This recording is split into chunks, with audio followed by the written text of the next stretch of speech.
How's it going, everybody? Welcome back to Talking Wolves, or welcome back to a brand new video on the channel. Today is a big one. It looks like we've finally got confirmation that Bruno Lage will be the club's brand new head coach or manager very, very soon. As always, guys, be sure to hit the like button down below. Subscribe to the channel if you are new, and let me know and give me your thoughts in the comment section down below on this appointment. But as of today, which is Wednesday the 2nd of June, we've had confirmation from pretty much all the respectable sources that the work permit, which was the hurdle that was holding this move back, the work permit has been approved and has been submitted for Bruno Lage to become the new head coach of Wolves. And now we're just waiting for the contracts to be finalised and the work permits to be approved for his backroom staff as well, which has been said there shouldn't be any hurdles for those as well. So we may well have an announcement by the weekend, or possibly going into early next week, that Bruno Lage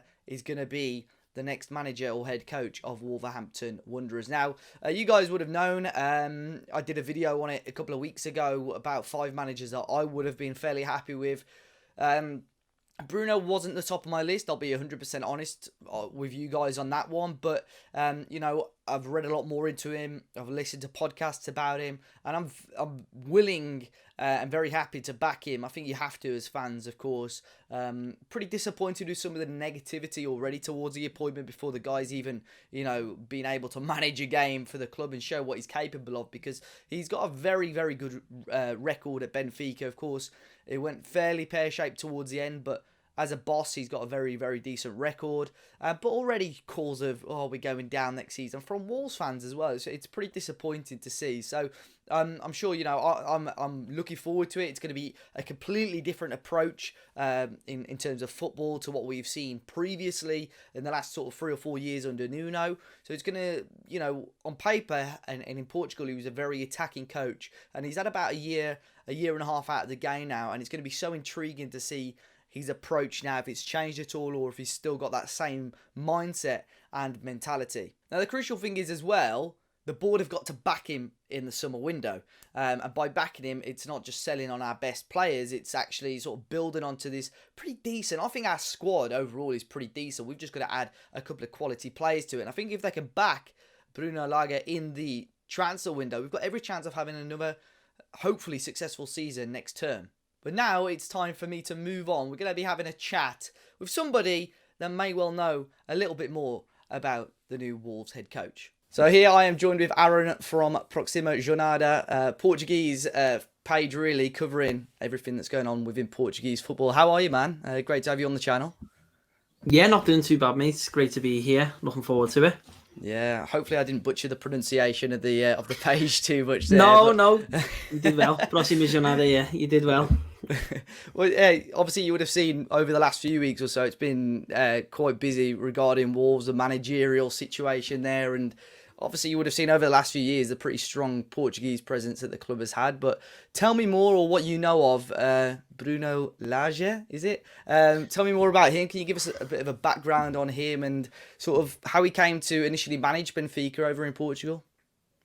Yeah, Bruno Lage, he's the first thing I'll say is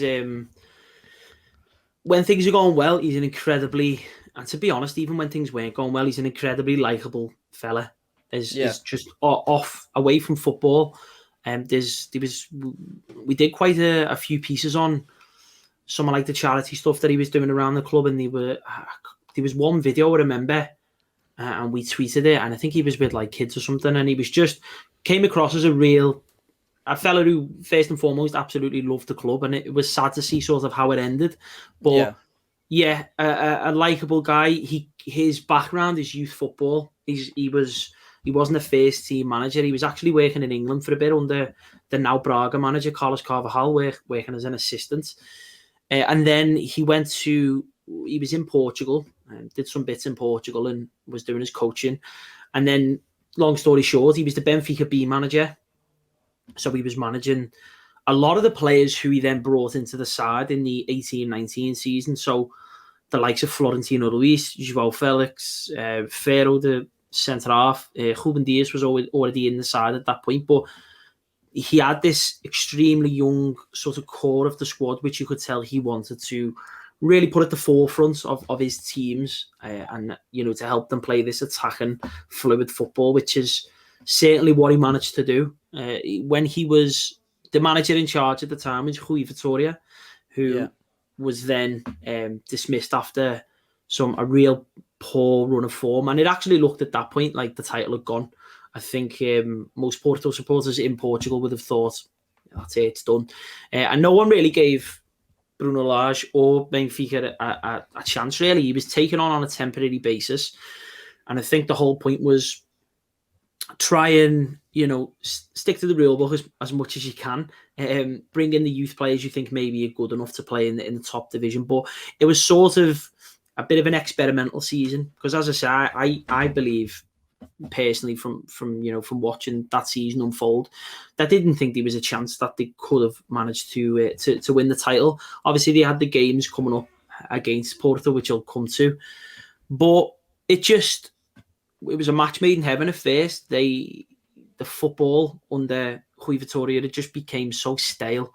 It was lethargic. It was very the build-up play. In actual fact, just sort of to come full circle, a lot of the complaints that, because obviously I keep a close eye on Wolves and what's happened with Nuno Espírito Santo, there's that a lot of the complaints about Wolves sort of towards the end of Nuno's tenure is similar to sort of the end of Vitória's time. That it just became a little bit predictable and there didn't seem to be a sort of plan B. Bruno comes in, just has this completely fresh impetus of, if it doesn't matter how old you are, if you're good enough, you'll get a chance to play. And I think Florentino was a big one. He was his anchor man. He was the man in midfield who was running the show for him. And he'd played all season for him in the B team. And he took him straight up. And I think after that, he didn't play much for the B team after that. I think he maybe only played another 5 or 6 games that season. Played pretty much the rest of the season. Same with João Felix, who was just on fire. Obviously got sold the following season. But they were blowing teams away. I think they put 4 past Braga, and then the week after, I'm sure it was 4 or 5-0. They beat Nacional 10-0, which set a Benfica record. Which even now, like you think, I remember it happening. And obviously you got the obvious comments like, oh, it's a Farmers League. Like, where else would someone get beat 10-0? Yeah. That's a really rare thing to happen even in Portugal. It was more of a testament to the fact that I remember them going about 5 or 6 up, and you could see there wasn't that sort of, we'll get on some players, we'll bring on some, back off a little bit. He was going in for the kill. And if you look at the goals scored during that season, some of the results were just unbelievable. And as I say, I think it was a really exciting time for Benfica fans and even for the neutral, like watching and thinking, it was fluid, it was attractive, it was everything that you really wanted to see. And he was just blowing the opponents away. And the best of all, he was doing it with young players, which I just think is something that Wolves, which I'm sure we'll get to, is something that they can really benefit from if, some of those young talents at the club stay.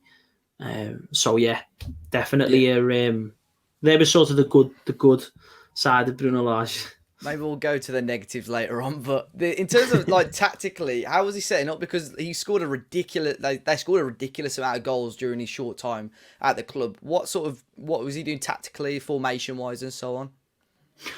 So they were really trying to play really aggressively, and the way he utilised João Felix was amazing because he had a goal. He already had a goal scorer in the team in Haris Seferovic, who is still scoring goals even now. He just came second in the Golden Boot this season.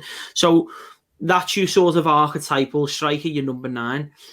But the way he was playing with João Felix, he sort of set up in like a 4-4-2 with like a double pivot in midfield. But the way he had João going either side of Seferovic, dropping into these pockets and sort of developing this relationship where you actually saw Simeone try to do a similar thing this season with the first half of the season with João Felix playing with Luis Suarez. Again, you've got your sort of your striker, the man who knows where the back of the net is, scores every type of goal.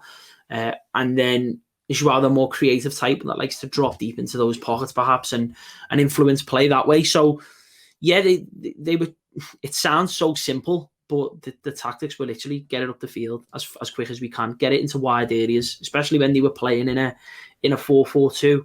The fullbacks, some terrific delivery, the likes of Alejandro Grimaldo, still there now. Wonderful whip on him, great ball on him, and I think it was just we're too lethargic in the build up.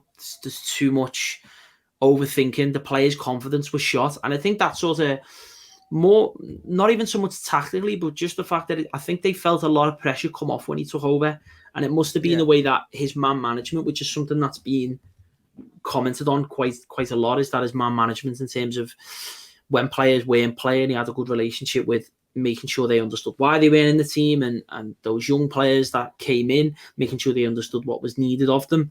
And then, as I say, tactically, more often than not, set up in like a 4-4-2. But it changed in game. It wasn't so much. And in Portugal, you find that it's not so much one set formation. They were very different without the ball than when they had it. And they didn't concede a lot either. I mean, I can't remember. I don't have the numbers on the top of my head, but he made them tough to beat. I mean, he managed 18 games, won 17, drawn 1. Didn't lose a game when he took over. Ridiculous. And I mean, some people might say, well, it's Benfica, that's what they do, they win every game, but that's not the case. It's quite a short-sighted view, because if you look at the situation they were in beforehand, under Vitória, highly experienced coach who won Primeira Liga titles, it just wasn't working for him, and they had some really disappointing performances.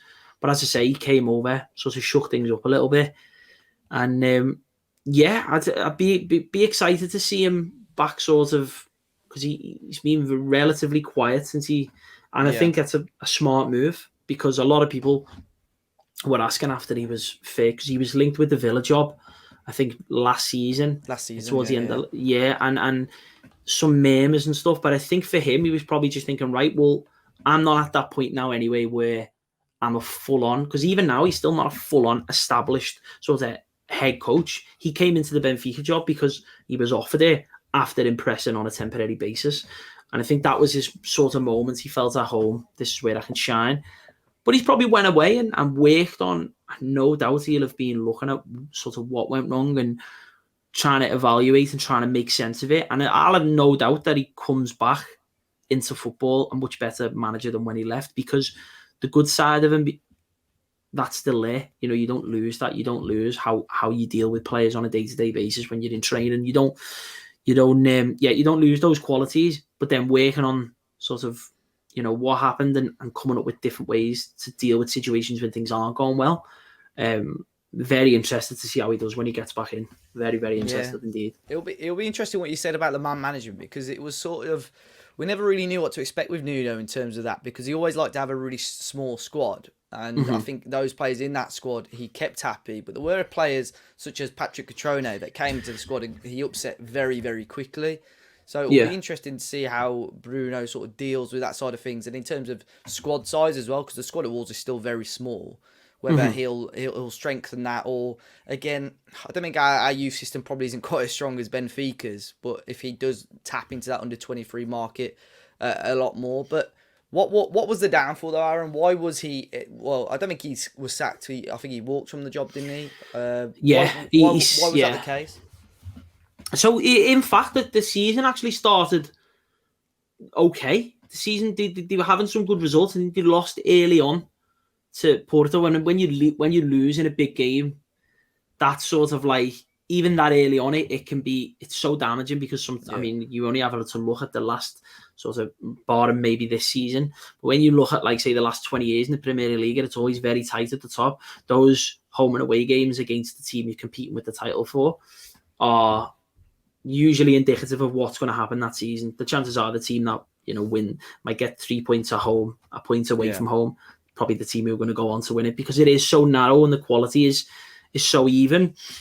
So they lost that game, but then they continued on. They carried on. They actually went in. The mid-season form was actually impressive, but they were he failed to replicate sort of that attacking, sort of the fresh. And if anything, it started to become a little bit stale, which is the complete opposite of when he first came in. And whether that then shown him because when he came into Benfica, he sort of had it his own way. His way worked immediately. So he never really had to have a plan B.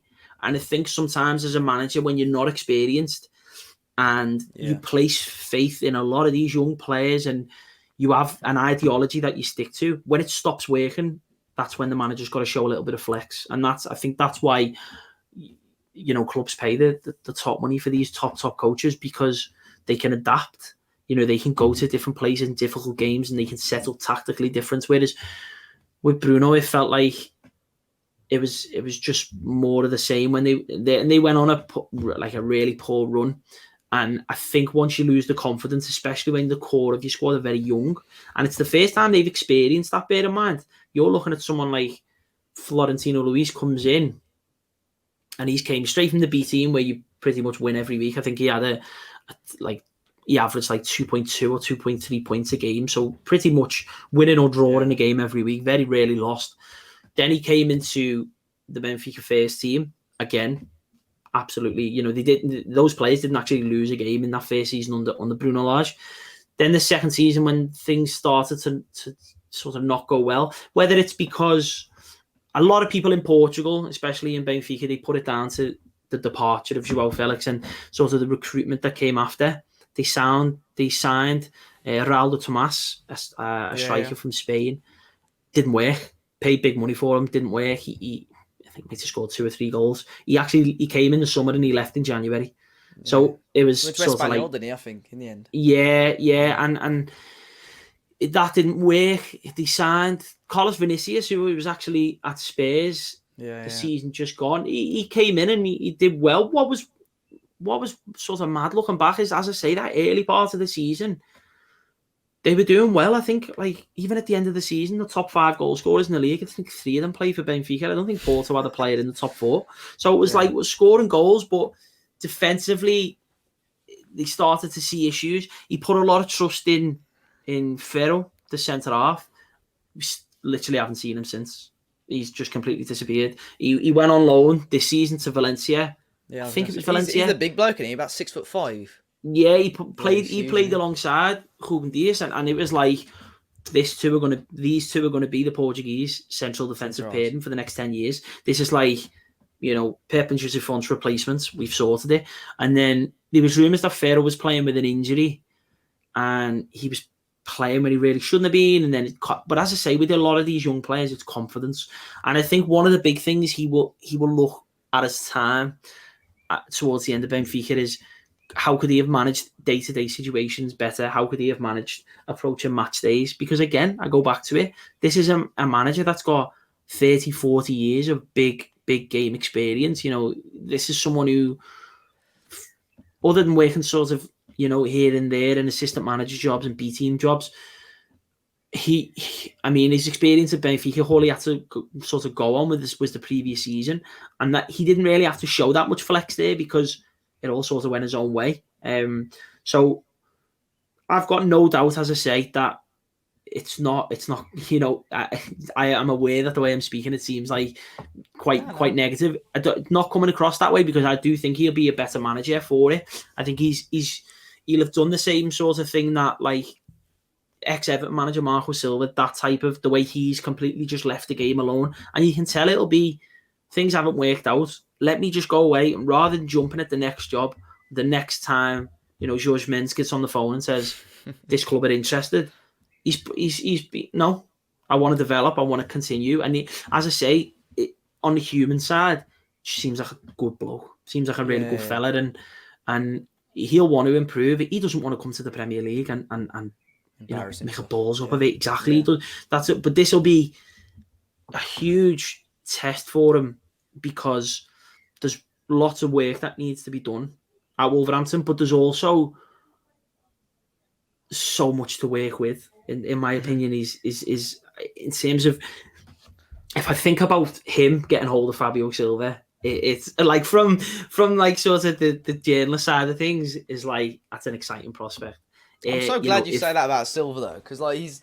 I mean, I'll probably ask you a similar question in a minute about like Benfica, but he's still such a Marmite player for Wolves fans. Like, obviously, I'm a huge fan because I've seen how highly praised he's been over the last few years, and I'm a big Football Manager fan, so he's always good on there as well. But it's a shame that there are a lot of Wolves fans, and I think unfortunately it's due to the price tag that just aren't. I think they were expecting him to grab 30 goals again this season straight away due to his age, but it is. I think if Lage can play that 4-4-2 or similar, I think Silva possibly not the.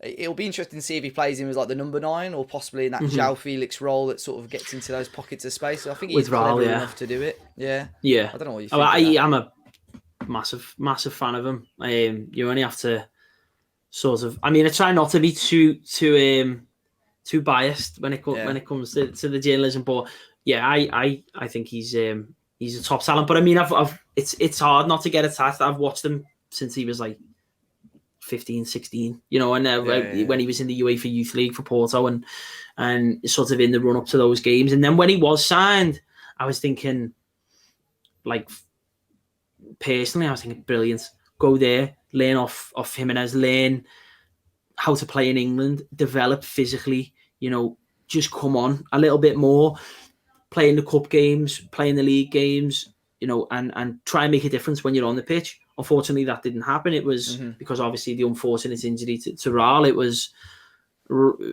at times it felt like it was a little bit of a caught in the headlights, and I feel like that's why a lot of people will, especially those who don't really know what he's like as a player, they take one look and they think, oh, how much did he cost? But like that's not that you can't look at that because that wasn't what he was intended. It's not his fault first and foremost, and at the same time, you speak about a small squad. Unfortunately, they're the perils of having a small squad. If your backup striker is a player that's barely played any senior football, he's not going to come in and score 30 goals. That emphasis and that frustration shouldn't be directed at Fabio Silva. It should be directed at the powers that be that made Fabio Silva the second, the second choice striker.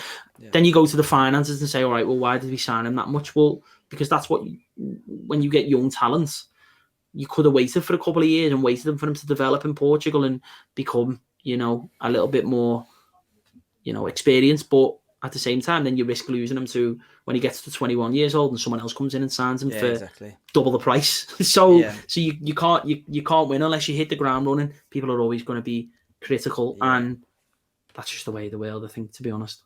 Yeah, I'm looking forward to seeing how he gets on. It looks like obviously Lage is going to be the man, but is there any players? Obviously, transfers are always a hot topic. Are there any players that you reckon that he managed at Benfica that he could bring over to Wolves? Someone that you mentioned earlier, Vinicius possibly as another striker, or Florentino Luis maybe as a central midfield option. Are there any players that spring to mind straight away that you think, oh yeah, Wolves could take a look at him in the summer? I'd love to see Florentino. To be honest, I hadn't really even made the connection, but he is someone. He went to Monaco this season. Didn't play a lot of football. Hasn't really been given a crack at Benfica since. They've got Jorge Jesus there. It doesn't look like he's not going to get much game time there. Whatever happens with Carlos Vinicius in terms of returning and. Yeah, a lot of these Wolves are going to maybe look at a Ruben Vinagre swap deal, obviously plus cash I'd assume for Vinicius. But if Willian Jose looks like he's going back to Spain, I think there's definitely a space for a striker or two in that team. So that move does make sense.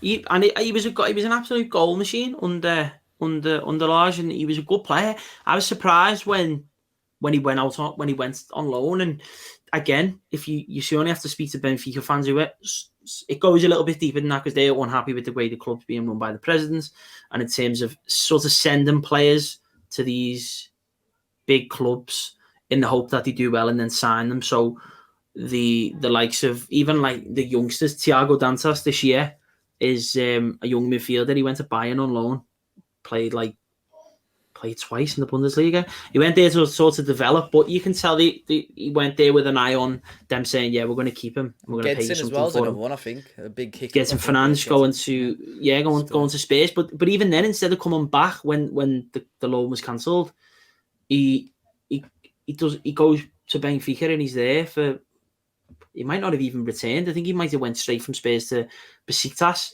Galatasaray. And Galatasaray, yeah. And he was, he played really, really well. I caught a couple of the Super League games, and he was, he was top. And he's in the Portugal under-21 squad. He's a player that's definitely got potential. He's not as highly rated maybe as, say, someone like Florentino or some of the other players in there, but would be interesting to see. Vinicius and Florentino will definitely be ones to like watch out for. Whether there's actually any sort of concrete interest, I don't know. I haven't, don't really get involved in that side of things. But there's definitely, and especially with the link still with George Mendes, if there's deals to be done, he's going to do them. So, but I think the big one is Vitinha, him under Bruno Lage again would be. Do you think you'd see that number, that sort of double pivot, maybe with Neves? But yeah, possibly, because I think when he plays plays more as like a number 8, not so much like a number 6, but yeah, as a number 8, that position.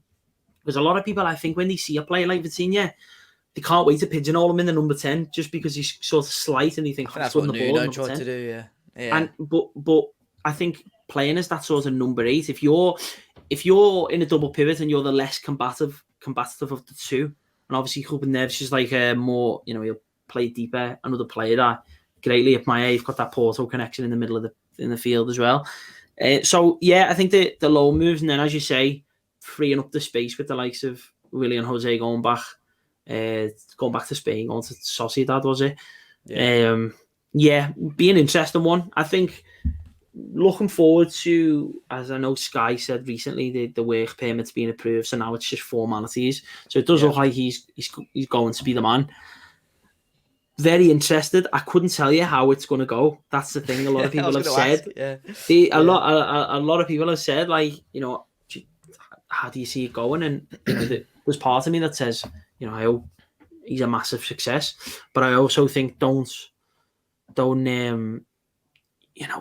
Football fans now are so, everything's like instantaneous. So if it's not, if it's not amazing straight away, it's like, make the wrong choice again, scrap it. And it's so like, can be so sort of volatile in how quickly, as you say, like fickle in terms of changing their outlook and thinking, right, this isn't working, rip it up, let's start again. Well, he's going to need time. He's still a young manager, but he's got attributes in there.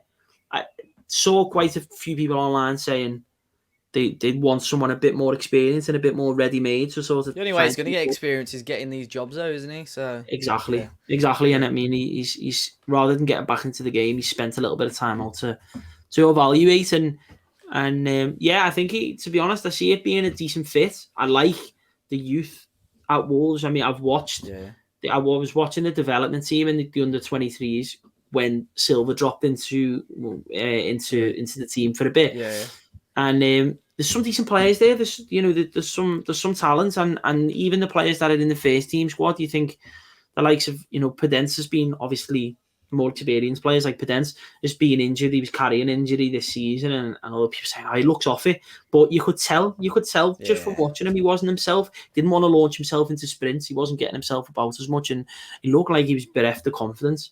Get him a nice break. He's not going to the Euros. He's going to be trying to get him completely refreshed. Get Pedro back. Get the big man back. Need to see him back flying up and down that flank. The injury actually, sort of helps Wolves in terms of keeping hold of him, because I think this summer, especially if he went to the Euros, and he would have went to the Euros as well if he was fit. But now it's sort of, he can just focus on his rehabilitation, stay at the club, and you're going in, you're thinking you've got some really important pieces there. You've got something you can make something out of.